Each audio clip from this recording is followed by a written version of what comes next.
Welcome back to Inside Games, the only gaming news show brave enough to have two hosts in the same place, but not the third. No. No. That would be unprecedented. It'd be a singularity of gaming journalism, Bruce, if that happened, and we have to protect the gamers out there. It is, however, red letter day for gaming media. Thanks to us being in person, I can... Oh my gosh, I can't believe we touch each other. Outrageous. Weird. I can feel him too. The air is electric because God of War Ragnarok finally has a release date. Hey. It's coming to PlayStation 4 and 5 on November 9th. Yeah, I gotta admit, I thought it was gonna delay to 2023. I thought for sure. Although that would be the, second delay for God of War? Yeah, they did say 2021 way back when. But those mad lads at Sony Santa Monica, they went and did it! Woo! For more details on the big news, we're gonna hear from our resident... Oh, wait a minute, hold on. Kind of looks weird, us sitting here like this. Yeah, because it's an internet first, Bruce. Right. Two people live in person. Shooklyn, our editor, can you just put a desk in here for us? There we go. Perfect. So much more official, right? Yeah, right? I can put my effects on it. Oh, no. Be careful. You dropped your phone there. No. Dropped it on the desk. All right, thank you, Shook. It's perfect. I love it. For more details on God of War Ragnarok's release date announcement, we go to our resident master dater, Charlotte. Thank you, Lawrence. I've never met a date that I didn't like. It means I get my heart broken quite a bit. And let me tell you, November 9th is a doozy. It rolls off the tongue. Nice alliteration. It's poetic. Solid 8.5 out of 10. Someone at Sony clearly knows their stuff. Yeah, not bad at all. Good job, Sony. Not bad. Yeah, PlayStation dropped this hot date on us with a July 6th post on PlayStation blog, which doesn't match the rumored June 30th announcement date, but otherwise agreed with details leaked by Tom Henderson last week, as it included details for the game's collector's editions. The blog post itself doesn't contain many details on the game beyond that, though, just the date, really, and a father and son 30-second cinematic trailer TV spot kind of dealio. The teaser does reveal one very prominent character, though, a big old wolf. But who is this giant wolf? I don't know. That's the question on everyone's lips in the cold Nordic North. Well, the most notorious wolf in Norse mythology is Fenrir, who is prophesied to kill Odin during Ragnarok. That gets a little weird when applied to the events of 2018's God of War, though. Yeah, so, all right. We're going to get into spoiler territory a little bit. If you've not played the first God of War in 2018, it's going to be spoilers here. So we got to explain why, if you're worried about Fenrir and all other stuff, just mute the video for a second. Just mute it. Shooklyn, please take us to the spoiler zone.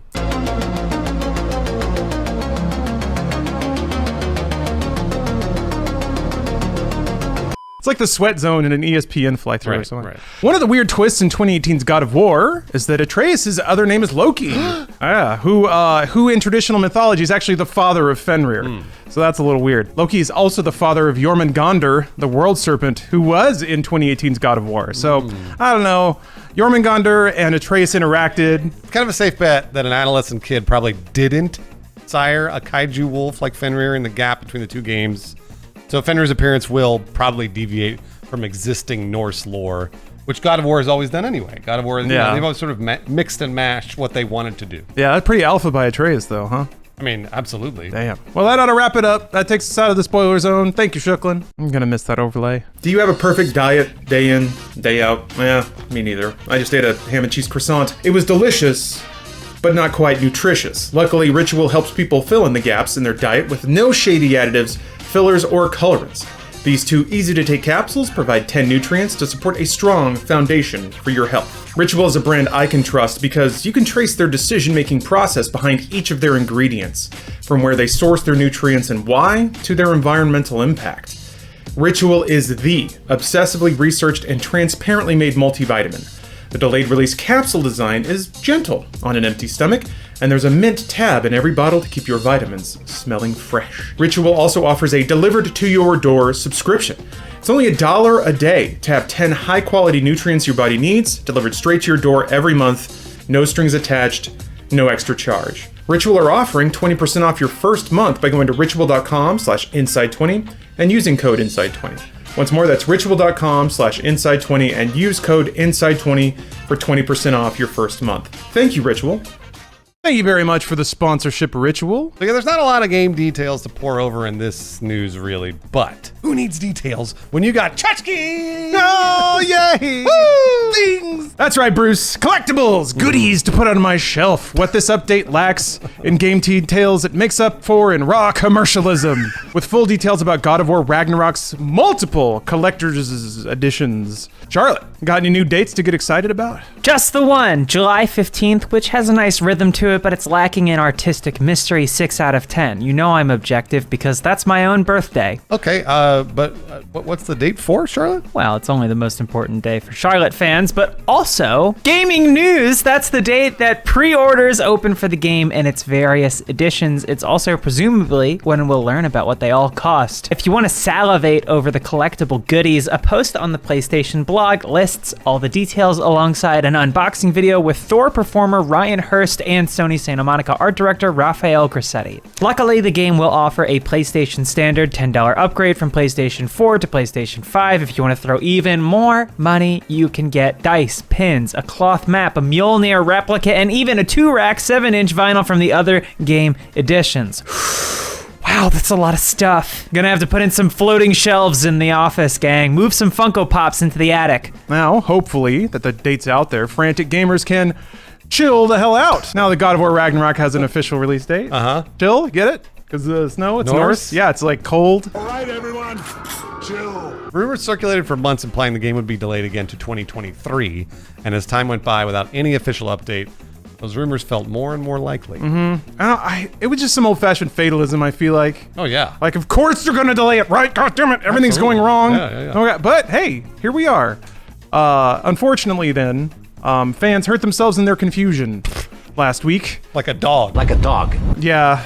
Yeah, convinced by leaks that the PlayStation blog announcement would publish on June 30th rather than July 6th. That didn't happen, and the apparent delay proved a bit too much to handle for some very eager fans, one of whom even sent Sony Santa Monica cinematics producer Estelle Tigani dick pics. The frenzy caused Sony Santa Monica studio director Cory Barlog, our favorite, to break out his dad voice, asking folks to be patient, but also specifically telling whomever is flashing their dick to show some fucking respect. Great advice. Yeah. The number one thing you can do to make this a better place is don't show your dick to anybody. A November 9th release fills out a fairly empty month, which is good. Games like Starfield, Breath of the Wild 2, and Forspoken have all shuffled on to 2023. Right now, the biggest releases in the month are Pokemon Scarlet and Violet on November 18th, and the also recently announced date for Skull and Bones, which is just one day before God of War Ragnarok on November 8th. Odds are Ragnarok launching on November 9 is not great news for Skull and Bones. PlayStation players might opt for a big sequel to a big property over a new IP, while Microsoft players have access to Sea of Thieves on Game Pass, which has the benefit of years of updates at this point. So hopefully there's plenty of video game in this town for the two games to do just fine, but I have a sneaking suspicion Skull and Bones is going to get overshadowed. Well, even though this might be a lighter year in terms of holiday window releases, Sony Interactive is actually pretty busy. They're releasing Marvel's Spider-Man Remastered for PC on August 12th, Last of Us Part 1 Remake on PS5 on September 2nd, and now God of War Ragnarok on November 9th. So, I had a thought here. Okay, all right, hit us. I was scrolling through the internet,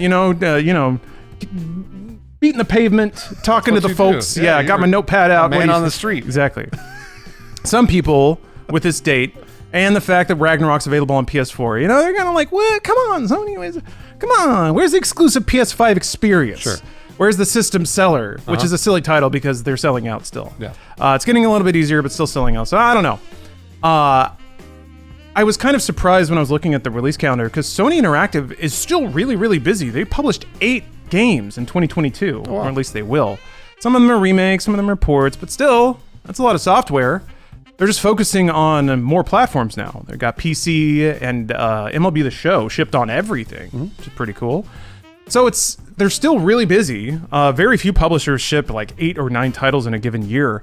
So they're doing a lot. They're just not all focusing it on curating a library for one platform anymore. And that's kind of the case with the games industry in general, Microsoft's spreading it out. Nintendo's the only one who still really likes pouring it into their one thing.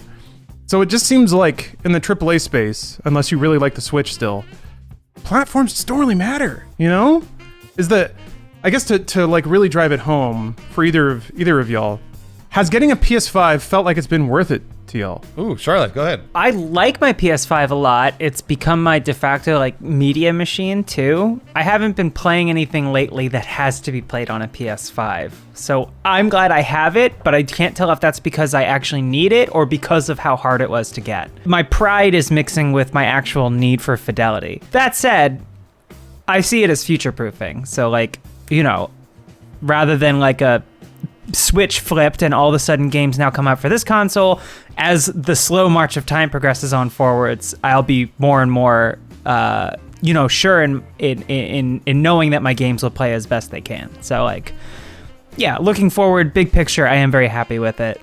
But in the short term, like, I've actually forgotten which games I've played on which system. I'm like, oh yeah, Last of Us 2, of course I played that on PS5. No, I didn't. I played it on PS4. I agree with Charlotte. I bought the PlayStation 5 obviously because I'm an early adopter, wanted to be part of the elite like you two. But I was trying to future-proof. I wanted to be like, okay, well, when the big system sellers come out, I'll have it. And that way, but they haven't. It's been 2 years. It's been 2 years. There's not one system seller. I keep waiting for, like, actually, in my opinion, God of War Ragnarok would have been the time. This would have been the one to be the system seller. But Sony doesn't need it, like you said. And I don't know that even Sony, maybe in a year, Sony, like the first year that PlayStation 5 was out, Sony realized they didn't need a system seller because they'd sold so many. Yeah. So maybe they were just like, never mind. Make everything cross-platform. We can sell more copies probably this way anyways. We won't have to worry about selling a console because the PS5's been sold out for 2 years. So then who cares? So I don't know if this is going to work the next time for the PlayStation 6. I don't know that this strategy is going to work. But for the PlayStation 5, hey, they're making a ton of money.